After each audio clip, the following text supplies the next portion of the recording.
Es posible que entrenes en un gimnasio y te dé un poquillo de miedo acercarte a la zona de peso libre y sobre todo que te dé miedo el peso muerto por aquello de que te puedes hacer daño. Pues aquí estoy yo para darte unos consejitos y que te quites esos miedos. Para empezar, ningún ejercicio por sí solo es lesivo. Simplemente tienes que conocer cuál es tu limitación en cuanto a pesos a mover y cuál es la técnica perfecta. Si estás empezando, yo te aconsejaría que el peso muerto lo hicieras desde un rack, desde una altura, para que empieces con la fase excéntrica y después la concéntrica. Coge la barra aproximadamente a la anchura de las caderas más un pulgar y eso en principio va a ser una buena medida para ti.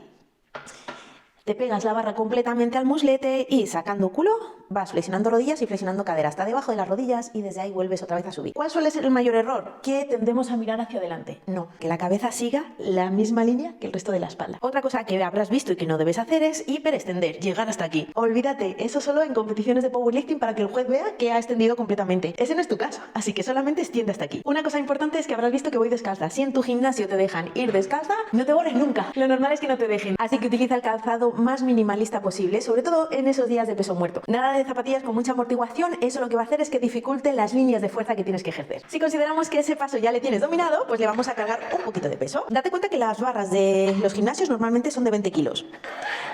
Y a lo mejor con 20 kilos tienes suficiente. Cuando cargues discos, intenta que sean de este tamaño, de los olímpicos, no de los chiquititos. Si van a ser de esos chiquitines, vuelve otra vez a hacerlo desde un rack. No lo hagas desde el suelo porque trabajar en déficit es un poquito más difícil. Tus pies tienen que estar en el ancho, en el stand, en el que tú apliques la máxima fuerza posible. ¿Cómo puedes averiguarlo? Instintivamente, si tú das un salto vertical, normalmente vas a situar los pies en esa anchura perfecta. Así que nos colocamos en esa posición, cogemos la barra a la anchura que ya te he comentado y desde ahí miramos en diagonal hacia el suelo y ejercemos tensión. Antes del movimiento tú ya tienes que hacer un poquillo de fuerza hacia arriba y desde ahí hundiendo el suelo con los pies arriba. La barra tiene que ir muy pegadita a tus piernas sin golpearte las rodillas y la fase de bajada la tienes que hacer con el mismo control que haces la fuerza de subida. Ojito al detalle de empujar el mundo para abajo. Tú no tienes que andar pensando en subir el peso hacia arriba. Tú lo que tienes que pensar es que tus pies van a hundir el suelo y como el suelo no se mueve, en consecuencia subes tú con la barra. Este concepto, que es un poco enrevesado, va a hacer que subas mucho más compacto en el movimiento. Es decir, que cuando subas no te desmontes y suba primero, por ejemplo, la cadera, o que el peso te hunda la zona dorsal y hagas esto otro. Ese concepto de hundir el suelo con los pies te va a ayudar a que todo el cuerpo suba a la vez y ninguna zona se nos descontrole.